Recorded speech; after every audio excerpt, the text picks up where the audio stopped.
All right. Um, so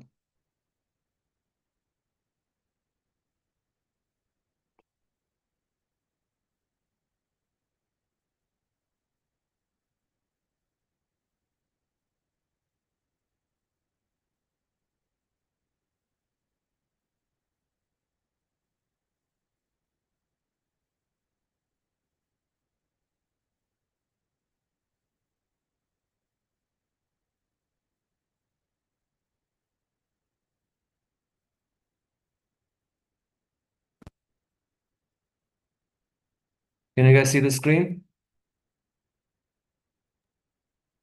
Yes. Okay. So today we are going to cover a very important part of Bhagavad Gita, which deals with work. Because work is such an essential part of our life, it occupies at least one third or maybe half of our life. And we depend on work to feed ourselves and our family and take care of everything. So it is, the question is, how can I work and at the same time be spiritual?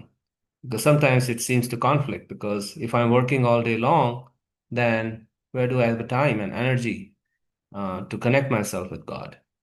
So this is an essential question, and sometimes people make work as the main goal of their life. They work, work, work. They keep progressing. After all, it's my career. I have to move forward. I have to attain new heights in my career, and the whole life goes in pursuit of work or excellence in work. There's nothing wrong with that, but is that the ultimate goal of life? Is to just work? So Bhagavad Gita raises all these very pertinent questions about our relationship to work. What is the net outcome of work? What are we really desiring from work? And can work and spirituality coexist?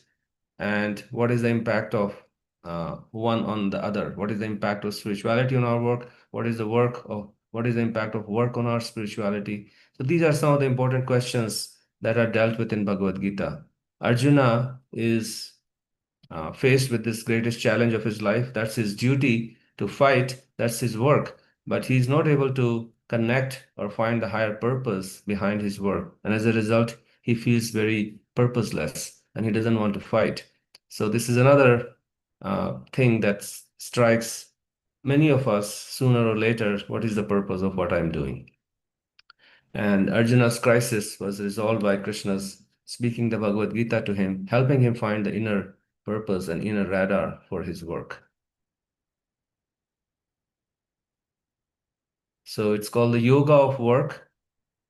Sounds very uh, kind of different.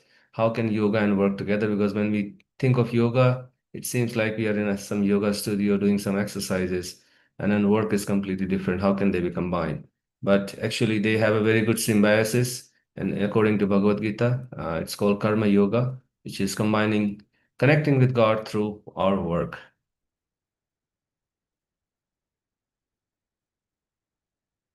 So I think you already talked about Yeah. Arjuna's conflict with duty and work. It's one of the first things that come to people's mind when somebody talks about taking up spiritual life Can is, you guys hear us okay? yep. Okay. Yeah, okay. So this is one of the first things that come to people's mind, that maybe people who take up spiritual life are trying to escape, or maybe they're trying to give up their responsibility, and so on and so forth. So, again, the Bhagavad Gita kind of brings the two together and working. And the most important thing is the whole paradigm of karma yoga actually is connected very deeply to working according to our nature. So the identification of our nature, what is our nature, working according to our nature, but then also what is the mode in which we work. Like, so for example, in India, um if you go and ask anybody, like, okay, this is a Bhagavad Gita, so yes, yes, yes, I know the Bhagavad Gita. The Bhagavad Gita simply says just do your work. So this is a very common thing, you might have heard a lot of people saying that just do your duty, that's all. But actually it's not just doing our duty, it's the mode in which we do our duty, which is a mode of detachment, a mode of what do we do with the fruits that come out of those that work. So just doing our duty is a very small part of the equation, and the other factors are actually the mode, and then what do we do with the fruits. So that can, when we take into account those other factors along with working according to our nature, then that the whole package constitutes karma yoga, not just do your work. Yeah. So we can continue. So this is Arjuna's big question. In the first chapter, we saw how Arjuna is saying, "Why should I do this? And what good will come out of it? And you know, and even if I get this big kingdom, it'll be tainted by their blood. What happiness will I get? And you know, and then sin will overcome us, and there will be consequences to my action. And who's going to bear the reactions to those react? You know, bear the consequences of those reactions." And so, isn't it better for me to just walk away? Let me just go to the forest and live as a beggar. And he presents these very compelling reasons, which maybe at different points in our life we may have thought also, like, why? Why should I do this? So like that, we see the two extremes, either just working, or just walking away. Uh, but Bhagavad Gita raises the question, is there a middle ground between the two? The famous matrix. Do you want to? In the red pill or the blue pill, you can think of one pill as just immersing ourselves in this world and working, and the other pill is just walking away. Yeah, it kind of reminds me of how Jesus Christ said, like living in the world but not being of the world. And sometimes we find that to be so hard to reconcile. Like, what does that even look like? How do you actually do that? And you know, and it's almost like we're given two choices, and it's like either do this or do that. And I think in the end he takes both, right? Unfortunately, no one can be told what the Matrix is. You have to see it for yourself.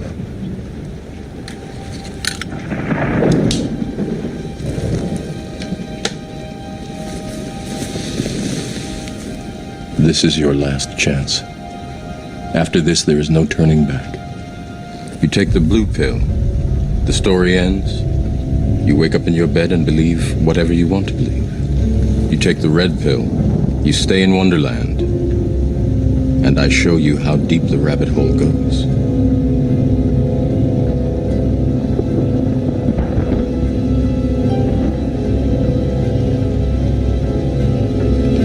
Remember, all I'm offering is the truth, nothing more.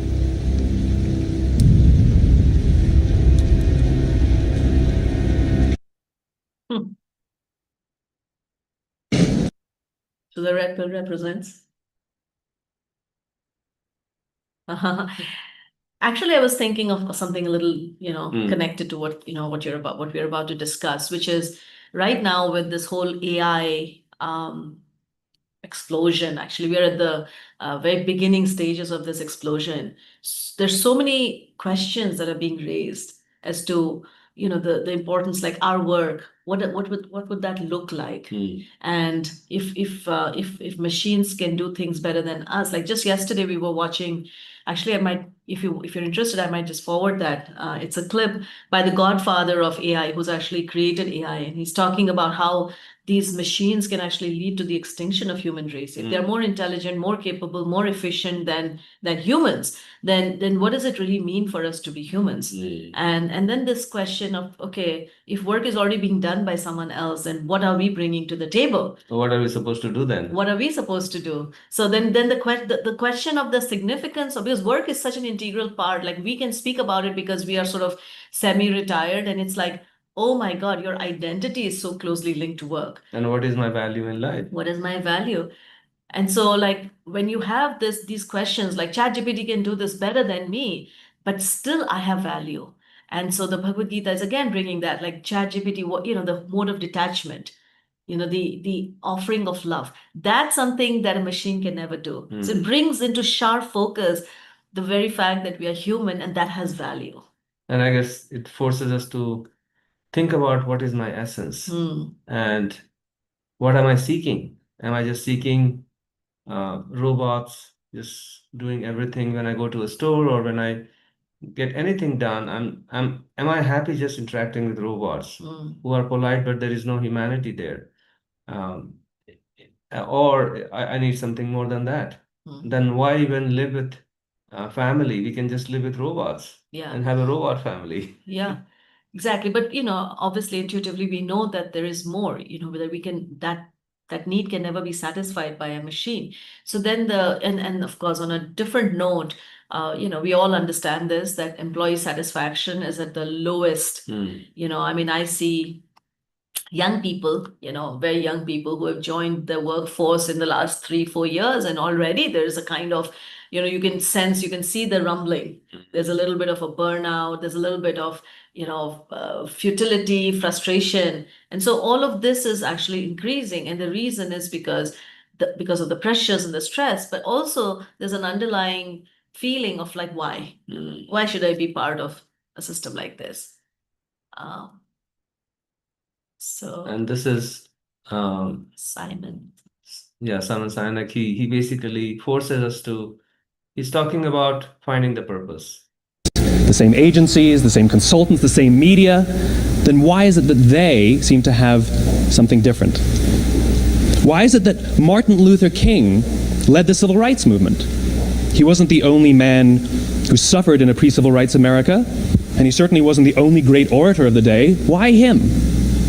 And why is it that the Wright brothers were able to figure out controlled powered manned flight when there were certainly other teams who were better qualified, better funded, and they didn't achieve powered manned flight, and the Wright brothers beat them to it? There's something else at play here. About 3.5 years ago, I made a discovery, and this discovery profoundly changed my view on how I thought the world worked, and it even profoundly changed the way in which I operate in it. As it turns out, there's a pattern. As it turns out, all the great and inspiring leaders and organizations in the world, whether it's Apple or Martin Luther King or the Wright brothers, they all think, act, and communicate the exact same way, and it's the complete opposite to everyone else. All I did was codify it. And it's probably the world's simplest idea. I call it the golden circle.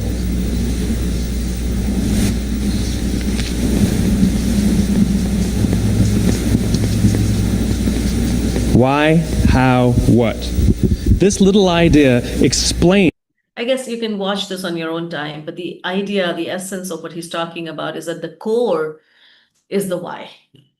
And if you have the why, and I think Viktor Frankl also talks about that if you know the why, then you can tolerate anyhow. So this, we have to get into a deeper place of motivation. Another fear that is generally associated with spirituality is that if you get into spiritual life, you will lose your motivation for work. But actually, again, that's a half-baked idea, because you lose the external motivation for work. But then hopefully you find a deeper motivation for work that is driven from a place of compassion and service and so forth. The same agencies, the same consultants, the same. And Yeah, I guess this was a very famous story in Russia where people, I guess, forcing us to find a deeper connection between our work and God. Because in Russia, what they were doing is that they were basically standing outside the Communist Party, they were standing outside the church, and they were offering bread to them. He said, why do you need to go and pray in the church? We are going to provide you bread. And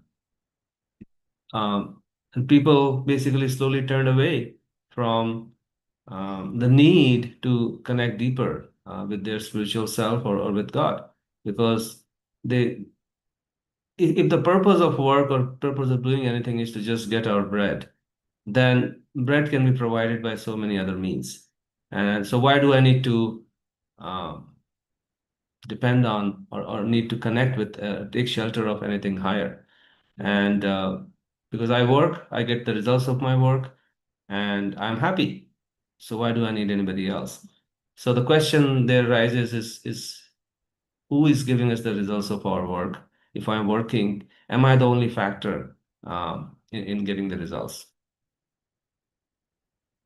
Oh yeah, we've told this story so many times, right? About this man who goes to his teacher and says, "Well, I'm done. I'm just going to retire." And then he goes off into this cave and, again, finds a rat, and then he has to get a cat to take care of the rat problem, and then the cat needs milk, and then gets cows to take care of, needing to feed the cat, and then he realizes too much work, then he gets a wife, and then the children come, and then he realizes that the cave has become a household, just like he would have lived in this, wherever. So, just leaving everything and going off into the wilderness or the cave doesn't solve the problem, because we take the same mind with us and the same desires. So the Bhagavad Gita actually acknowledges the fact that we cannot really be authentic and we cannot really be true in our spiritual path unless and until we recognize our core nature and then engage that core nature instead of trying to artificially repress that nature.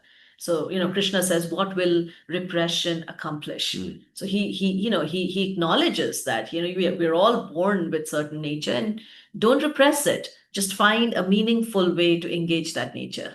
And there's purpose. Like they say that in the forest, there is a utility for every plant, every weed.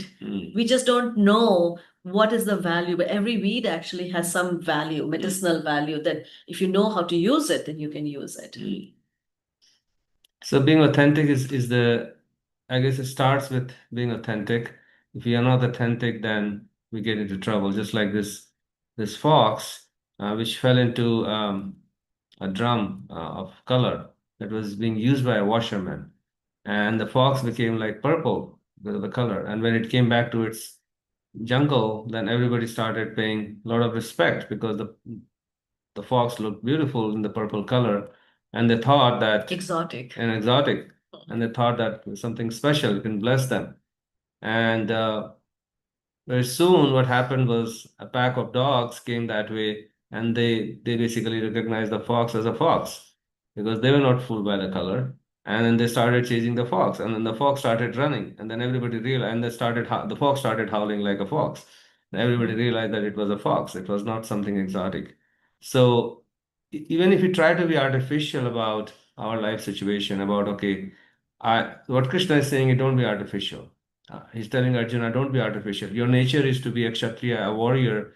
Even if you go to the forest and artificially pretend to be a monk or renunciant, it's not going to work. So how Krishna is kind of balancing the need to be authentic, the need to work, and also not just work, but connected with a higher purpose. So all of those things need to come together to give us complete satisfaction.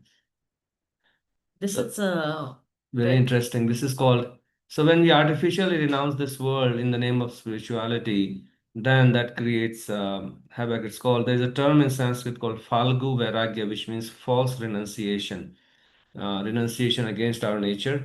So this river, there's a river called Falgu in North India, where on the surface it's all ground. But if you dig a little bit deeper, then not even deeper. Just a little bit, few inches, even with your fingernails, the water comes out. So similarly, we can pretend to be like, oh, a great monk or a great spiritual person, and being solid from the outside, but we are filled with like the water of desires inside, and little bit digging, it all comes out. So that's not the way to become spiritual either. Okay, start. Falgu नदी में गड्ढा खोदना Falgu River.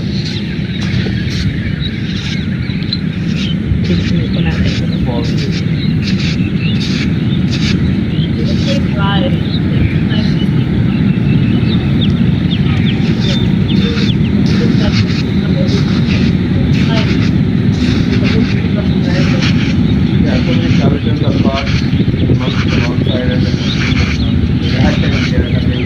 Affairs with women, all sorts of nonsense. पानी आ गया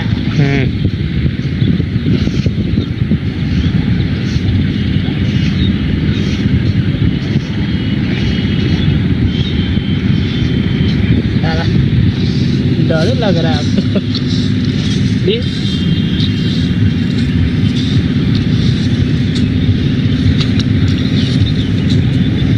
Okay na.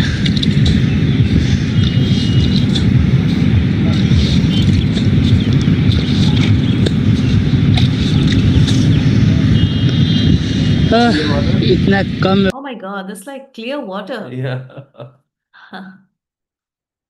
So this is like a fake river. We don't want to be a fake spiritualist. So this is another, story. I think it's a Panchatantra story about a crane who stands on the riverside, on one, sort of foot. And the cat thinks, oh, no, actually, this is the two different stories. Sorry, Yeah. the crane stands there and the fishes think, oh, the crane has become a big monk now. Standing on one leg, meditating on all day. All day. But the whole idea he's standing on his one foot is so that he can catch the fishes. Mm.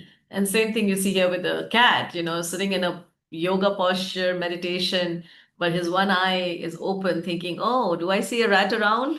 So we don't want to be fake spiritualists because, on a serious note, I think fake spirituality does greater damage to the society than even gross materialism. It's better to be, and that's the message Krishna is telling Arjuna, that you don't want to go to the forest and become a fake monk because you will be sitting there, but your mind will be racing towards the battlefield. How can I take revenge? Or how can I fight?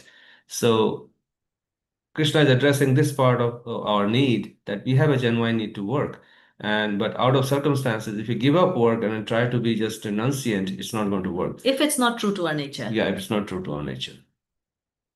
So Prabhupada saying here in Bhagavad Gita 3.8, this is a purport. He says, work should not be given up capriciously without purification of materialistic propensities. Anyone who is in the material world is certainly possessed of the impure propensity for lording it over material nature, or in other words, for sense gratification. Such polluted propensities have to be cleared.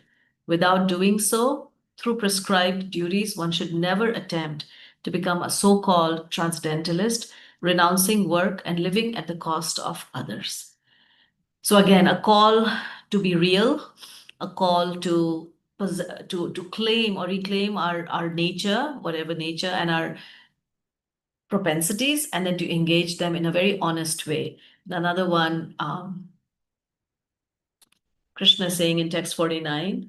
Yeah, in text 50, especially saying, a man engaged in devotional service or spirituality rids himself of both good and bad reactions even in this life. Therefore, strive for yoga, which is the art of all work. So Krishna is pushing Arjuna to be engaged in his work, but at the same time find the higher purpose behind work. Without which, just working also doesn't give much results. And giving up work also doesn't give results. So what do I do? Krishna is saying, find the union through a higher purpose. So the yoga of work that Krishna mentions is kind of a juxtaposition or coming together of these three laws, which is the law of dharma, which means acting according to dharma or according to spiritual principles, values in all situations of our life. And then the law of detachment, which means, I think before we continue in the next section, Yeah. I think it's a good time to just maybe quickly take a pause. take a few reflections, and then continue. So anybody has any thoughts or comments? And what type of work should someone undertake to fully embrace Fully embrace the essence sense of of a the true karma yogi? Yeah, it's not the type of work. It's the consciousness behind the work. Because according to our nature, we'll be attracted to different kinds of work that we are suitable for. So regardless of the work that we do, it's the principles of how we work and our consciousness behind work. Of course, we could still bring in the type of work that it should not be a kind of work that is harmful to oneself and to others. And it should be performed in a balanced way. Of course, the very famous work-life balance. So, those are some basic principles that increasingly ethical. I remember we had this one conversation one time that, like, let's just say we work for a software firm, and that software firm, that the software that you make eventually is perhaps used, in some ways that perhaps doesn't align with, with the values that you stand by. Yeah. But, it's like you try to do the best you can, but, because we live in the world that we do. So, but at the same time, we balance that with deep spiritual awareness, and we try to do things that are aligned with our nature and with our core Yeah, values. if a work is directly involved in harming others or harming the environment and things like that, people are becoming more and more aware of ethical work practices in work, impact of the work on the environment, on people, and so many things. So there are some obvious principles, and and then going beyond that and finding the real essence or purpose in our own consciousness. So karma yoga is about exploring our consciousness and purpose and connecting our work to karma means work and yoga means connecting. Connecting whom? So we are connecting with the Supreme, with God through our work. It's an offering, and that we'll explore as we go down the presentation. Anybody? Takali, does that help, or any further comments? No, thank you so much. Yeah, that Thank you. helps. Yeah. That's a very good question. It's a really good question. Yeah. And it's hard because, we Yeah. live in a gray world. So the better thing for us to do is to work on our consciousness, and wherever we are placed, whichever position we are placed, we try to first be the change that we want to see in the world. And by just doing that, I think we'll affect change outside very easily and naturally. So Because sometimes I feel so hard because I am working with so many different groups of people and their mentality and their type of, the work style, work ethic. So morals and values, I mean, hardly you will find any morals and values within people. I mean, over the years, I feel like, I mean, last 20 years of teaching profession, I find it very hard. Like, people are, I mean, doing all kinds of wrong things and lying all over, and but in the middle of every wrong things going on, but you have to be very clean because you are on a spiritual path. Because I initiated very young age, and since then I'm praying Krishna. So the thing is that it's very hard nowadays. I feel like I mean, always you question yourself, like, what is right and what is wrong. And I mean, you have to be a part of all these wrong things. And in fact, the last Sunday also I asked the question that, given these all circumstances and day by day, it is too hard, like, to get some decisions, and those decisions are not always right decisions, but you are a part of the decisions. yeah. And yeah, and you have to sign, and the signatures is carries a lot. But then you ask Krishna, like, today I signed something, and that's so many wrong things in the file, and I have to sign because of my chair was saying that you have to sign here because otherwise I cannot proceed, because you are a part of the quorum. So there are so many things happening, and day by day, I see that people are doing all kinds of wrong things, and they are lying left and right, and doesn't matter to them. Like, so many people you see. So hardly you will see people, they are right and they are okay, honest, kind of. Yeah. Where And do in you the live, mid, yeah, Takali? Which city are you based out of? I am in Montreal. Oh, Montreal. Yeah. Okay. Yeah, I So, mean, it's a difficult world we live in, right? It's such an intense place. yeah, And but I think we cannot underestimate the power of a small group of people aligned spiritually. yeah. Just that presence sometimes can be purifying. And then Hmm. sometimes if our consciousness is clear, and even if we have to be part of a system which is not fully clean, uh, Hmm. Krishna protects us Yeah, from yeah. the ill effects of being in that situation. Yes. Krishna's guarantee. So Yeah. And also in my dream also sometime I get some answer, like, okay, if I'm too, like kind of thinking a lot and all these things, but then in the next morning dream also you have some kind of indications that, okay, this you do, or this is you cannot do, or something like that. There is also an indication sometime, and that is, I think, that power of nam japa, right? So yeah, Definitely. yeah, Okay. No, yeah, thank you. Thank you, yeah. Kakali. Anybody else? Any other reflection or? Yes, Angie, go ahead. Hi, thank you. Yeah. Just a bit of a reflection on what Kakali was saying. I was thinking about what you're going to be going into with the mode could influence the way she feels about what's going on, and then perhaps taking into consideration like what they're doing with the proceeds too, where it's like you can't control every single thing about what's going on in your work world. You can have boundaries on, what you won't let pass whatsoever, but maybe some of the balance of it or a little bit more clarity will come when you think about like the results that you have and the mode that we'll get into. But the one thing I was going to say when you guys first started talking about this is a phrase I grew up with. I'm sure you've heard of it. If you don't work, you don't eat.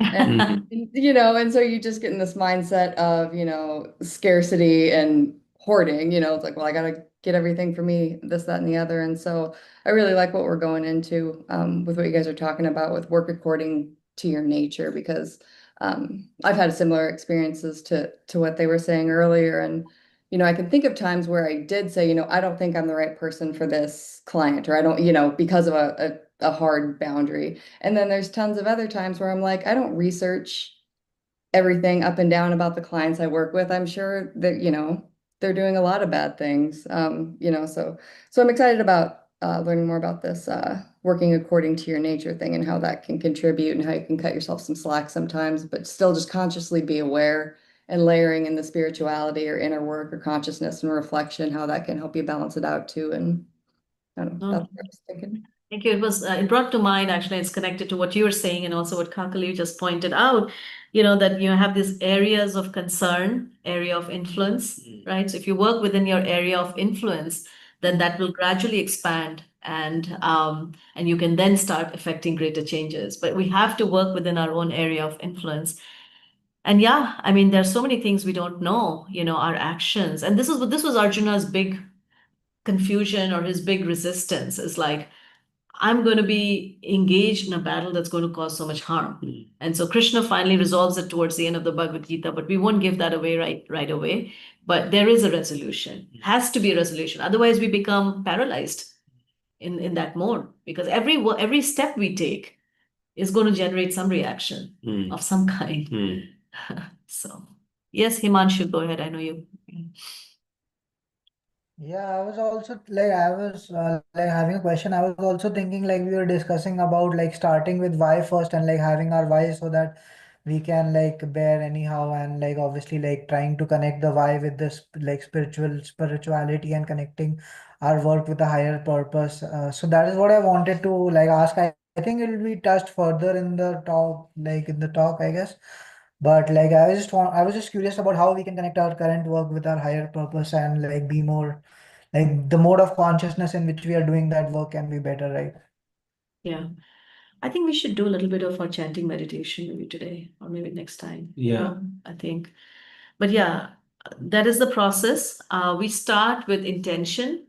It's much more comprehensive than just this or that. So yes, the intention is of extreme importance, where we become conscious and aware that I'm doing this for whose sake? Is it because, we all have a need to serve somebody?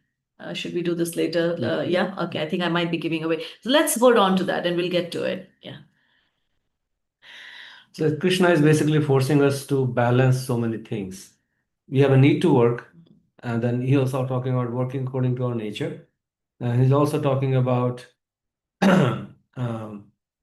balancing it with detachment and renunciation. He's also talking about working with a higher purpose, not just work for the sake of just getting money or resources and just getting more and more of it. So And then I guess the biggest one Yeah. Is that At the same good? time, he's also not saying be a loser. He's not saying just be a mediocre worker and just Get get by. by. He's not saying that either. So he says you have to be the best at what you do, just like Arjuna. He was the best archer, and Krishna forced him to be the best archer. He didn't say, okay, just be a loop, just be a regular guy. So just balancing so many things, how can we do that, all of them together? But I guess the biggest question in this whole thing is that who are we working for? Are we working for our manager?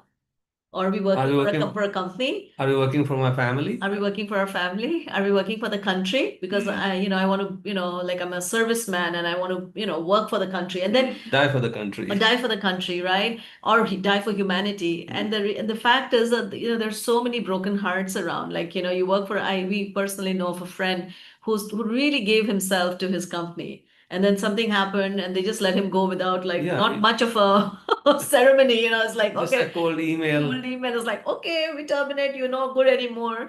And same thing happens with family, right? You grow old and suddenly the family is like, oh my God, now, I mean, all sorts of things happen in Or this what world. cause is good enough? I can just dedicate my life working for the environment or for the whales or for some extinct species. Right? It's noble cause, but is that good enough? I guess Krishna is forcing us to ask, what is a good enough cause? Who should I work for? Who should I work for? Who cares about my work? And who's going to benefit from my work ultimately? And so that's where we are going with this.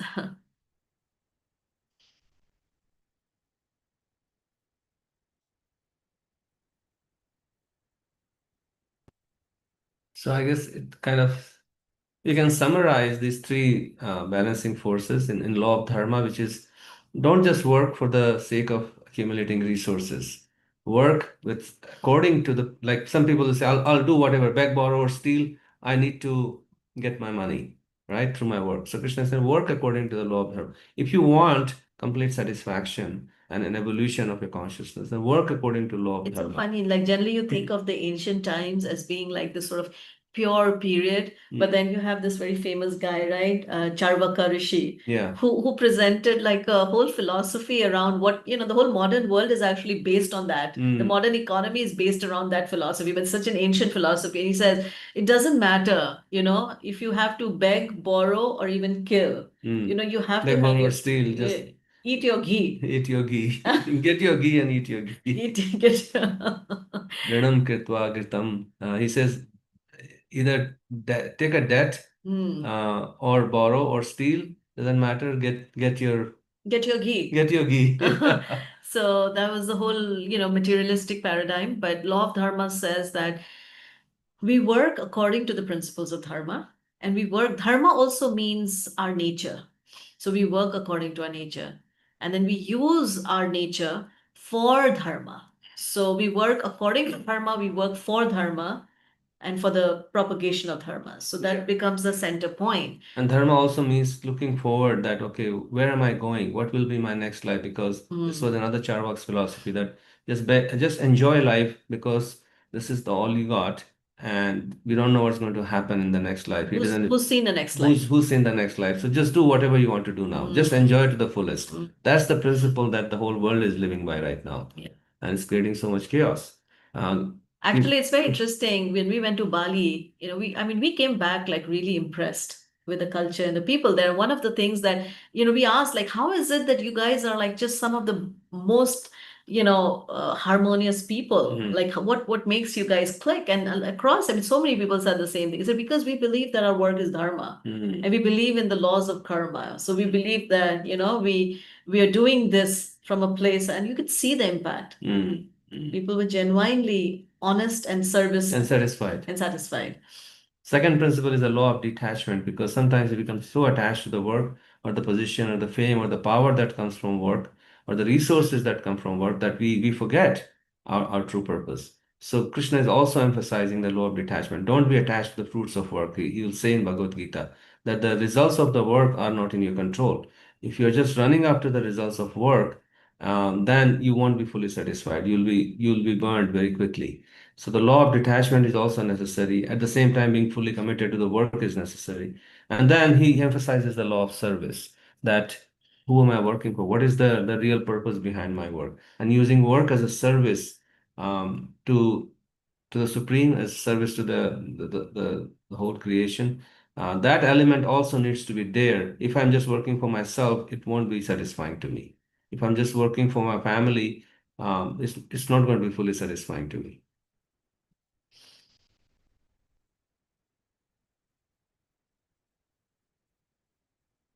Go ahead. So Krishna says again, this balancing act, a tale of two dharmas. We have some certain needs of the body. So dharma also means nature. So we have an essential nature and duties pertaining to the body. We have to keep food on the table, take care of the family, take care of our body, our essential needs. But then there is also the need of the real person inside us, which is the soul. So the essential nature and duties pertaining to the soul. Most of the time, people neglect that part and just focus on duties pertaining to the body. Or sometimes, in the name of spirituality, we can just try and pertain to the soul and forget about the body. So the two are considered to be like two tracks of a train. So they have to be in balance in order for us to actually get anywhere in our spiritual life. So we have to become aware of what are those dharmas that pertain to the body, and then combine that with our core real duty, which is pertaining to the soul. Because sometimes in India, you'll hear people saying, I'll just take care of my work and my family till I'm, say, retired. This is not the time to do it. I should focus on the needs of the soul when I'm like old and retired. But is that really true? Can we neglect that? Because the soul has needs right now. It's not that the soul will start having needs when I'm 60. But the soul doesn't have an age. The body has an age. So these two needs have to be balanced right from the very beginning. I think let's skip that. Yeah. Talks about finding your calling. This I really like. Actually, this connects with one of the lines in the Bhagavad Gita, the purport, right? But we'll read this. This is Martin Luther King Jr. saying, if a man is called to be a street sweeper, he should sweep streets even as Michelangelo painted or Beethoven composed music or Shakespeare wrote poetry. He should sweep streets so well that all the host of heaven and earth will pause to say, here lived a great street sweeper who did his job well. So, and then in the Bhagavad Gita, Prabhupada says, it is better to be a street sweeper than to be a charlatan meditator. That's a line that when I read, it's like, wow, we can be a karma yogi and practice the highest levels of spirituality if we learn the art of doing our work with integrity and offering and with detachment and offering it to the Supreme. So I think let's skip this. We've already talked so much. So this is that very famous verse of the Bhagavad Gita that is like Karmani eva adhikarastu ma phaleshu kadachana ma karma phal heturvu mate sangoastu akarmani. So you have a right to perform your prescribed duty, but you are not entitled to the fruits of action. The very striking statement that you're not entitled. We have a sense of entitlement to the results of our work.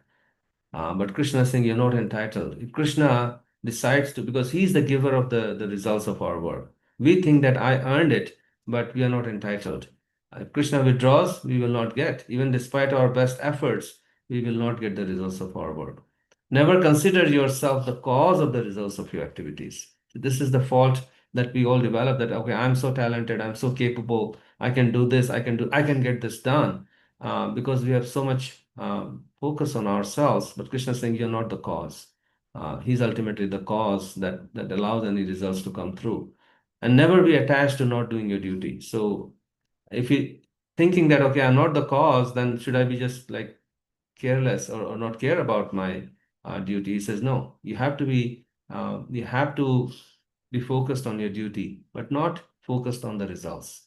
Or thinking yourself, you are the cause of the results. And then we go mad if you don't get the results. I was also thinking that, sometimes when people perform actions and then there are some reactions which are,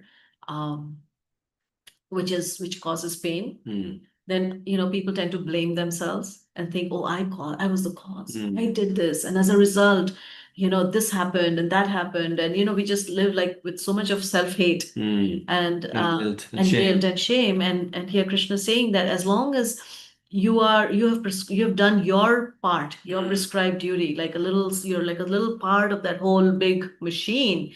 And, then you cannot consider yourself the primary cause of the results. And so it goes both ways. Both ways, yeah. Oh yeah, this is very nice. I really like this. Should we watch this? Yeah, being in a state of flow is once we find the purpose, once we are in union with our actions and our purpose, then we are in the And we are state in of the flow, state, and when we are in the state of detachment. state of detachment. Because sometimes people think that, if you're in the state of detachment, then your work will actually suffer. Or it's not the best quality. It won't be the best because you won't care. Yeah, but actually it's the opposite. And I've personally experienced it. Like when I am not so focused on the results of what I'm trying to do, and I'm just absorbed in my work and I'm doing it in that mood of joy and gratitude and service, then somehow the work flows in a different way. And you've talked about this Same too, thing, yeah. that when you would wake up and you would just chant and you would go to your office, you would feel like the whole day would just be like soft butter or something, right? Yeah, yes, it's like flowing. It flows. Flowing without any obstacles. So that's being in a state of flow, which we all want. It feels effortless even though you're facing an extreme challenge. There's a sense of relaxation, but it's also intense. You seem more present than ever, but you also seem to lose your entire sense of self. You've probably experienced this before when you were so engaged in a task that you lost track of time and place. There's a term for this. It's called being in a state of flow. And if we want students to be fully empowered to own the creative. Oh, Yeah, anyway, sorry. you can watch the video in the full video in the link. But this state of flow is what Krishna is telling. And the state of flow is not just all this, but when the soul is in connection with the divine while we are working, then we get the highest state of flow, actually, because then we are empowered to achieve things beyond our capacity. I mean, you can see that in Prabhupada, right? Yeah. You see that like a 70-year-old person, Mm. translating these books till the middle of the night, starting an organization, taking care of new disciples, students, traveling the world 14 times. How do you do that? Like unless and until you're in that state of flow where the mind is no longer an obstruction, and right? Yeah, when you're getting that flow Huh. from a higher source, Yeah. you're Yeah. you're an instrument. It feels So these are some of the principles of work that Krishna is explaining in Bhagavad Gita. He says, when one is not attached, but at the same time accepts everything in relation to Krishna, one is rightly situated above possessiveness. On the other hand, one who rejects everything without knowledge of its relationship to Krishna is not as complete in his renunciation. So this is the principle of Yukta Vairagya, which means being connected at the same time detached. So we see everything in relationship, whatever our work, our results, everything in relationship to God. But at the same time, we don't reject anything because rejecting things without proper knowledge of uh, how can it be used in service to God is incomplete renunciation. So I love this example. One of my favorite examples. A person, say there's a wallet that's lying on the ground, and the first person comes, he looks at the wallet and he says, big wad of money, big fat wallet. So let me take this. That seems like doesn't belong to anybody. I'm just going to take it and use it for myself. The second person comes, he looks at it and he says, oh no, like this belongs to somebody. I don't care. It doesn't belong to me. So why should I care? So I'm just going to leave it. And he just walks away. The third person comes, he looks at that wallet. He says, oh, this wallet, there's a lot of money there. It must belong to somebody. So he takes the wallet, he opens the wallet, he sees that there is a picture and there's an address of a person. And he says, oh, this is who it belongs to. And then he takes the effort and he goes back and he returns that wallet to the owner. So those are the three responses that actually there are three philosophies. There's a first philosophy where a lot of people live and they say, oh, like I see a lot of resources here and they're all meant for my enjoyment. I'm just going to take it. Right? So that whole idea of hoarding, exploiting, taking. So that's the first mentality. The second mentality is actually, you see it less and less in the modern world, but it used to be quite prevalent in traditional spiritual cultures where people would just walk away and say, this is all Maya, this is all illusion. I don't want any of this. I don't care for it. I'm just going to walk away. So that was the second way of responding. And the third way of responding is what Krishna is recommending as karma yogi, is to look at everything in this world and say, oh, there's so much wealth and so many resources doesn't belong to me, but must surely belong to somebody. So let me see who it belongs to and let me return this back to the owner. And that's actually a way of engaging with this material energy, this wealth. So being mindful of where am I getting this energy from? Where am I getting this intelligence from? Did I create my own intelligence? Did I create my own capacity or talents? We never did that. So being grateful that I'm able to be in this situation and then connecting the results to the Supreme. That's the essence of karma yoga. And also like the talent we have. Yeah. How can that be? Like gratitude means not just a thank you, right? Yeah. It also means like the real expression of that gratitude is when I want to glorify that person. Like when you're in love with someone, the one thing you tend to do is you want to speak about that person. You want to talk, let everybody know about what a wonderful person this is. So that becomes the glorification of that person through your work in whatever way. So should we pause here for this? No. Right. So being in this mindset when we are working, what is the mindset I should have? It's like the mindset of a teller. A teller is counting millions of dollars every day. You like this, right? This is a very funny video. How It doesn't show. how they can count money so fast. Yeah, looks like it's just taking a little bit of time to connect. Yeah. Don't try this at home, otherwise you'll have an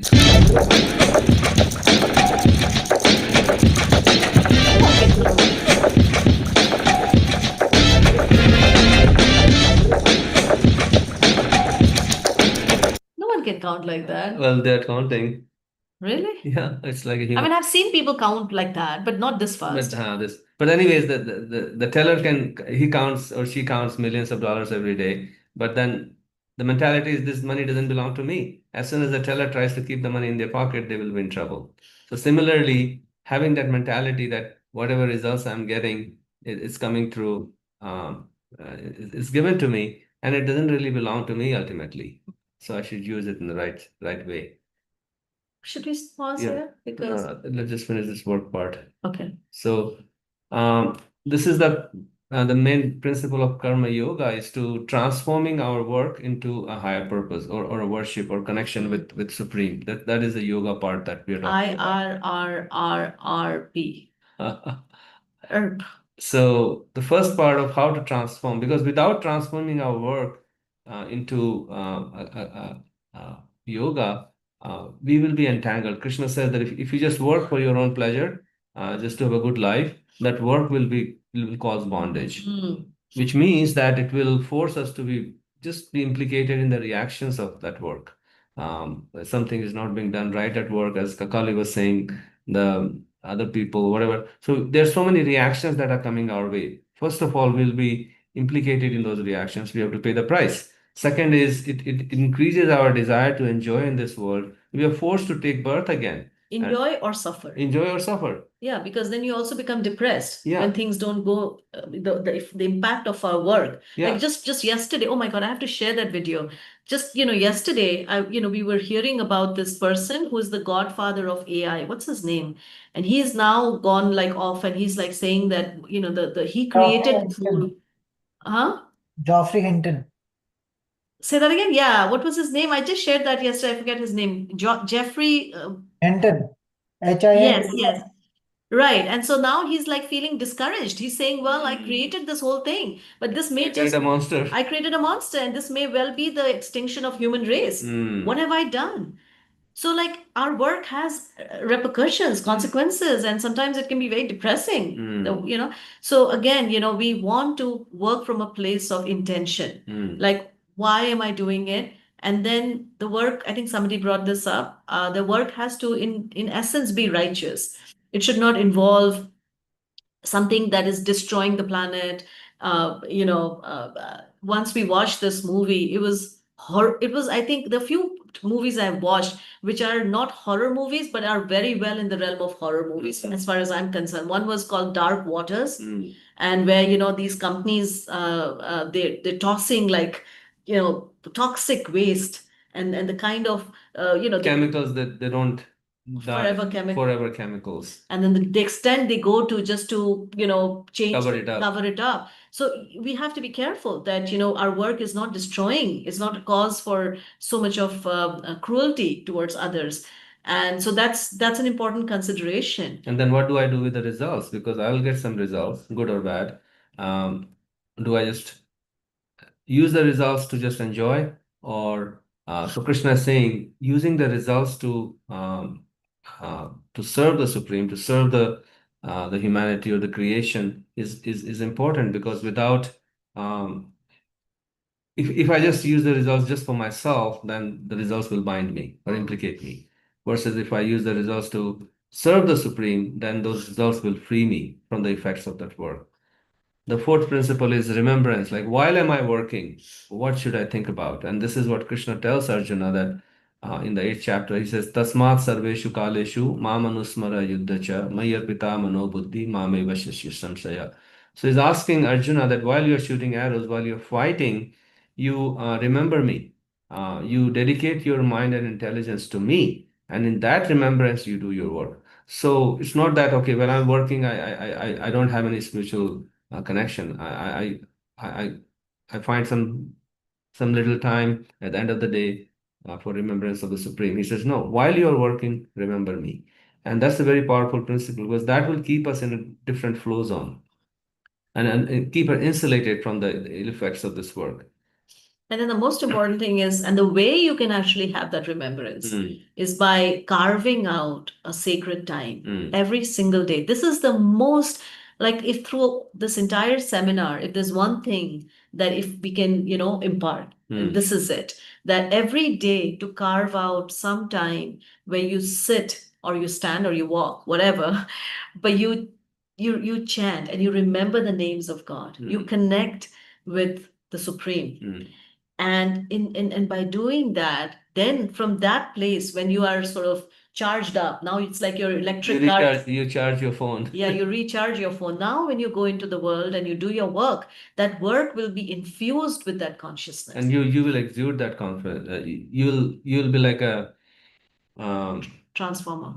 Yeah, you will transmit that to others. Yeah, you'll transmit that energy, and it'll stay with you. And that's how you can, while you're coding or you're engaged in whatever work, teaching, your consciousness will be connected to the Supreme. Somebody might say, how is that possible? Well, have you ever seen somebody who's just recently gotten into a relationship and they're cooking? They're cooking and they're humming, they have a smile on their face because they're remembering and they're thinking, like, sometimes you see people in the cubicles, they have pictures of their husband, wife, children, dog, and they're thinking, I'm going to work and then get back home and spend time with them. So that who are you thinking about while you're working? Who are you thinking about? Yeah. So that's the remaining time. It's like you carve out some time. And then, of course, ultimately, pleasure of the Supreme, that we work ultimately, because we all have a need to serve somebody. The question is, who's the worthiest object of our love? Where can we repose this tendency to love? Because even if we spend our whole life working for our family, you'll see nobody's satisfied. You didn't get me this, you didn't get me that. You have some family members who are not happy with you. The government is not happy with you. And the country is not happy with you, or any organization or charitable, whatever you get into, there will be people who won't be happy with you. And then you'll come out dissatisfied and disgruntled. So that's why, but and Prabhupada says this in one of his lectures, it doesn't take much to satisfy the Supreme. Krishna says, you give me a little leaf, a little flower, a little water with love, and I will accept it. So, and to serve and to please anybody in this world is a practical impossibility. And nobody is capable or qualified to receive our service and love either. Nobody has the capacity. That's so true, right? Like a mother tries to serve her child to the utmost, but after a point, even the child grows up and gets like really like annoyed. Like if the mother tries to be like too lovey-dovey, it's like, oh my God, just leave me alone. If I'm hungry, I'll eat it. Like I was trying to do that, with my son. He's in New York. I was trying to organize his meals, and he felt like I was trying to control his meals. I was like, I can take care of this myself, and I backed off. And I was like, okay, I guess this is my love is getting redirected in the wrong zone again. Let me redirect it back to where it belongs. So it's continuously we find this frustration. We're trying to give, and sometimes the receiver is not interested. No. So if we can somehow work for the pleasure of the Supreme, then we know He's capable of, the Supreme is capable of actually receiving. we can feed him as much as we want. Yeah, he'll receive our love and service, and he's willing to receive everything that we want to offer to him, including our tears. Yeah. So I think, okay, I think we should. No, I just want to finish this section. So importance of sacrifice, which is the mood of working, which is my work is as a sacrifice, as a yajna. And it helps us to, when we work in that mood, it purifies us from this false ego that I am the doer, I am the achiever of results. These results belong to me. I am the only person who should enjoy them. I don't have to give them to anybody. This is all conditioning of the false ego. Me, and mine. So until the soul is free from this false conception of me and mine, it will stay in this material world. So when we work in the mood of sacrifice for the Supreme, then it purifies us, frees us from this false sense of proprietorship. And then we can achieve transcendence through work. So work can actually become a means of our transcendence. So the next time we're going to do yoga of Eating. Okay, so we stop here on this very happy note. Sacrifice may sound like a very heavy word, yajna. Like, what does that even look like? But in a very simple way, it simply means that whatever work we are doing it from this place of gratitude and as an offering of love. And then work actually, because sometimes people think my work and my spirituality, they don't go well together. But Krishna is saying, no, they actually go very well together. Whatever work you're doing, you're a doctor, engineer, a nurse, a teacher, whoever you are, you dedicate you offer your work to me. So now just think about it, 8 hours a day, 10 hours a day, we are actually worshipping. So let's unpack this a little bit more, just in a very practical way. Like let's just say there's somebody who's a nurse. So what would yajna look like for her? So like say, what would be her impact? Like say if she woke up or whatever time she has, and she dedicated a set amount of time where she connected very closely with spiritual sound vibration, right? And now she's infused with this spiritual potency. Then she goes into her workplace, and now she's taking care of these people. And she sees all these people also as being part of God. And then she sees that the work of nurse that I'm doing it is to serve God's creation. And I'm serving God by serving these people. And then her consciousness is also remembering God. And then God empowers that nurse to do things that she can't even do on her own. The other layer is actually subtle, but it's still as tangible and potent, which is the people who are receiving that care from her. They will because spirituality is sometimes not caught as much as it is taught, as much as it is caught.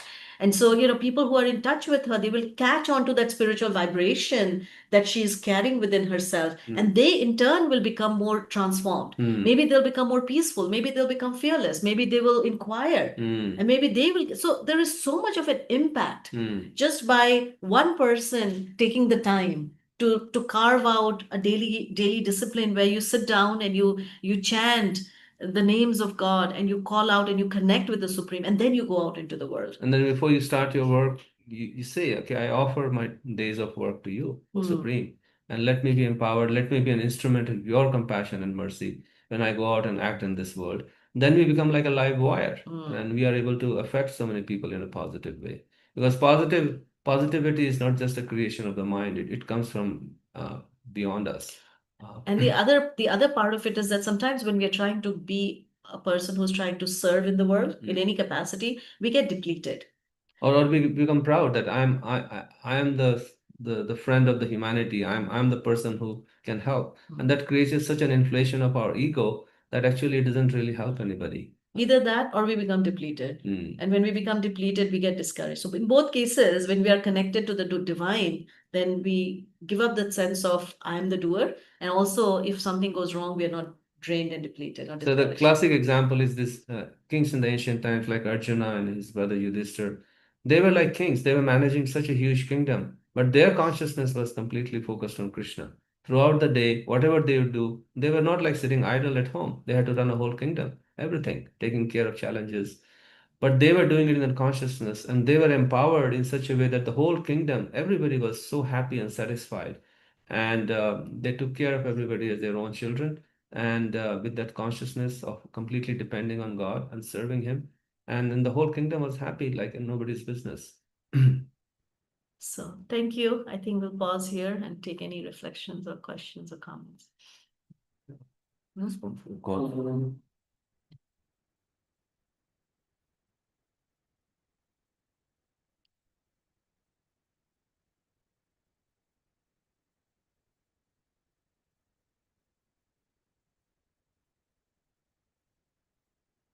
Does this sound like a good way to engage with our work? Practical way, even. Yeah. I guess I'll just share. I really like what you brought in about detachment not being the person that walks away from the billfold. You know, Yeah. detachment is, engaging in it. And if I'm able to find that person's house, great. If not, I tried. That type of thing. I like that. Thank you. Thank you, Angie. Yeah, I really like that example because I used to have a tendency to walk away. I mean, that's something I just brought into this world, um and to find that actually we don't have to reject this world, that there is a way to actually use whatever we have for the satisfaction of the supreme and for the greater good. I think it's a very positive way to live in this world and not be of the world. So Mhm. it's very nice. Thank you. Thank you. Anybody else? I think we'll just go around and everybody can share something. It's just nice to hear from everybody.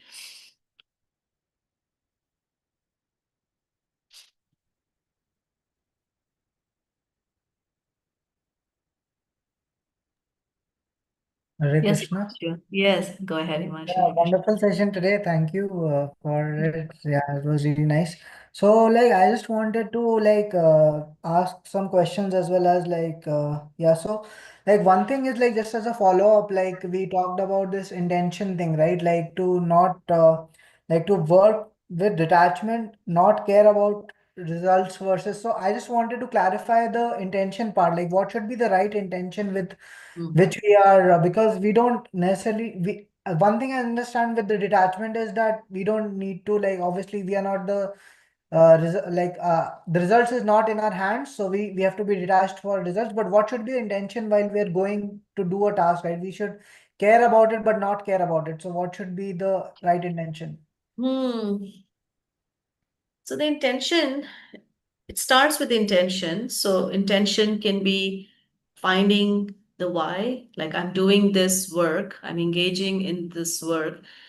Um, Not because, like, let me give an example. I'm in the process of I'm working on a YouTube channel where I'm hoping to do some storytelling, tell stories from the Mahabharata and other sacred stories.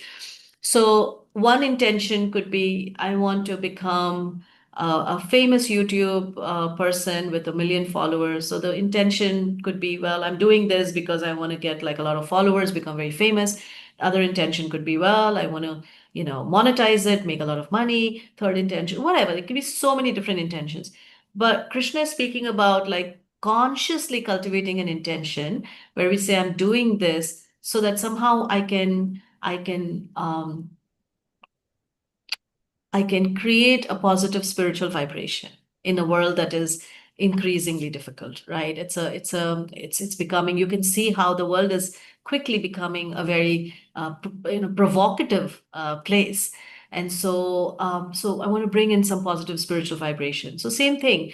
Maybe it may be easier in a space like this. Maybe as a software engineer, what could be my intention going into my job? Well, I want to be able to support my life and and and be able to organize my life in such a way that I am free from my material responsibilities, so that I can now use the extra time and energy I have for the cultivation of my spiritual consciousness. So my work becomes part of my greater plan of life, which is ultimate spiritual purification. And so now I approach my work like I have in the course of our life.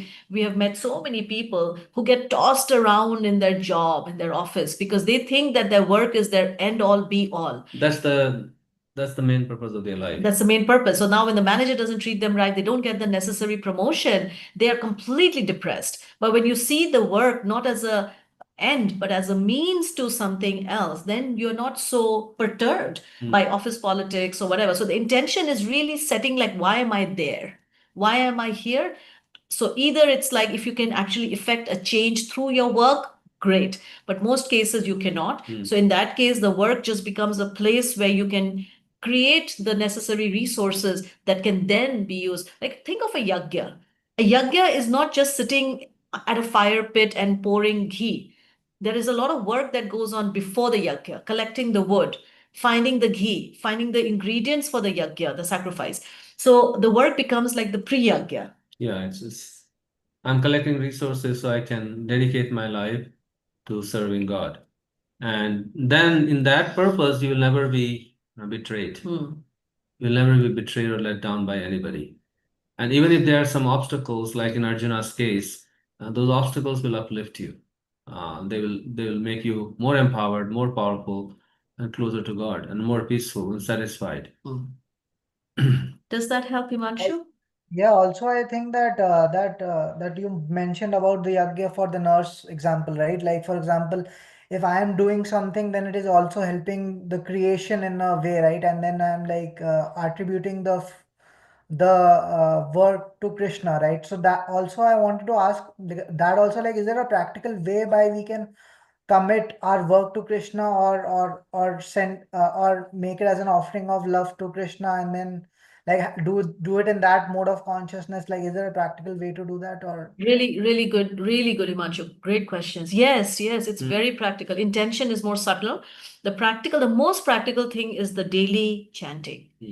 It is the most potent way of actually connecting with the Supreme. And then when you go into the world, you'll carry that vibration with you. The third practical way is that whatever money you get from that work, you will obviously have to, the first level, like we talk about the Annamaya kosha or the food kosha, so we all have to eat. We're going to talk about this in the next session, but we have to cook. So we cook and we offer it to God. It's the most practical and tangible way, because why do we work? So that we can bring food to the table. So rather than thinking that, okay, I'll just get food for myself, when we go get food, I'm getting food for Krishna. And what can I offer to Krishna that will be he like? So having that, just like the mother goes to the grocery store, she's thinking about the child. What will my child like to eat today? What should I get? What does he like? What does she like? Right? So the mother is thinking, so we think like that, but we on top of that we think, what would Krishna like? How can I use this money to serve Krishna through nice food?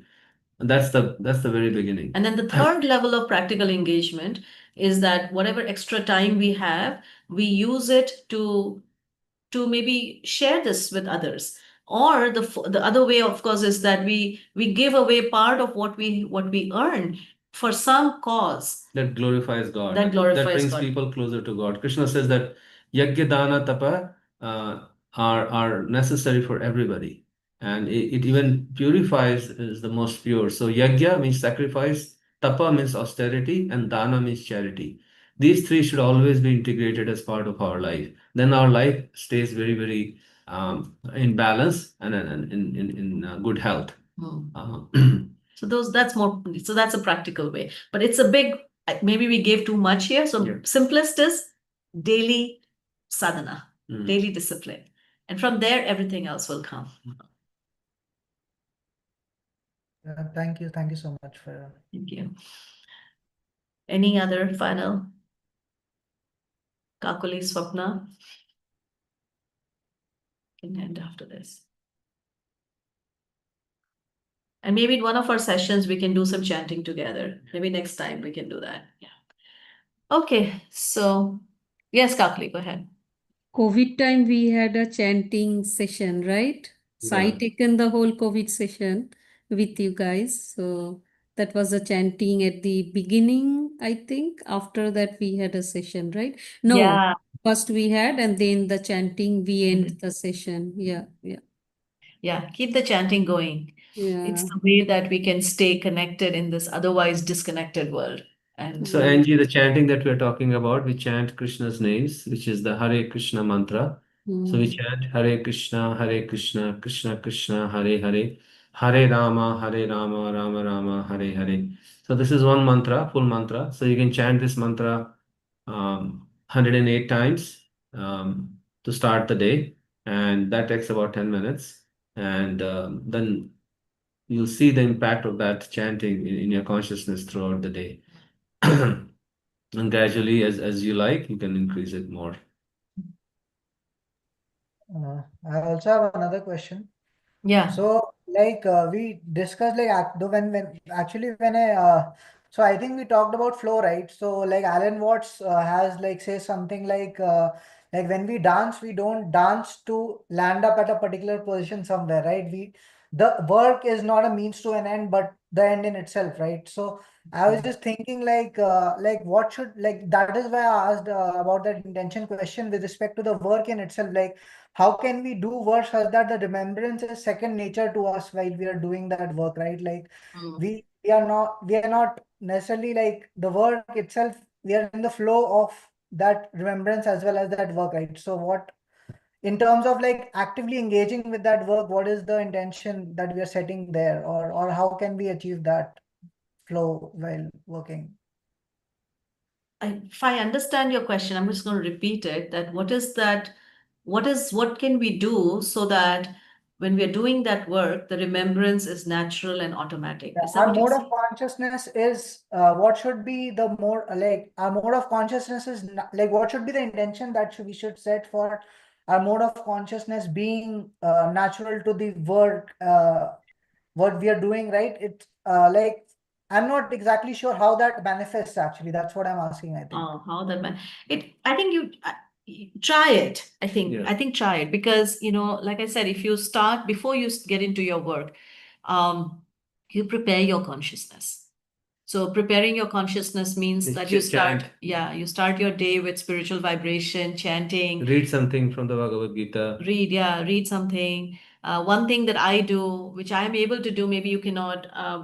You used to do also, like have some maybe kirtan going on in the Yeah, background. keeping headphones on, and I used to continuously listen to lectures about Krishna while I'm working, while I'm coding. So that continues. I don't have to take off my headphones. I'm listening at the same time I'm coding.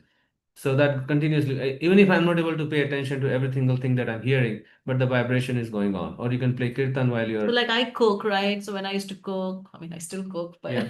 but I don't know why I said. Anyways, whatever. I would actually always have some lecture or some kirtan going on, Yeah. or so like that. Like you just create a space where you're surrounded by sound vibration that is spiritual. People listen to music all day long. You see people listening to some cinema music or whatever music throughout the day. It gives them energy. It gives them some vibration to keep them going, right? So transferring that consciousness to spiritual vibration, that gives you actual real positive benefit. Mm. And in top of that energy flow that you're looking for, Yeah. some rejuvenation. What I So was simple asking. things we can do. Yeah, it's very practical, and you'll find your own creative ways of, staying in touch. Yeah. It's essentially staying in touch. Yeah, staying in touch. And Angie's saying, just reflecting, breakfast food for the body, changing for the soul. The balance and remembering both are important influences on your day lives. Mm. Yeah. I think chanting, that's what I was thinking. Oh, thank you. I was confused a little bit. Okay, makes sense. Breakfast is food for the body, and chanting is food for the soul. Yeah, yes. And if you offer the food to Krishna, then actually that food revives you, not just your physical body. We'll talk about this next session. This is very important part of our practice, the chanting and the prasadam, or the, sanctified food. So those two things, if you do, then that'll keep your consciousness connected. Yoga means connection ultimately. So on that Thank you happy all. note, thank We'll end you. it here. We'll end it See here. you. See you Next session, we'll talk about the yoga of food, how Thank to turn you. our eating into yoga. Thank you so much. Thank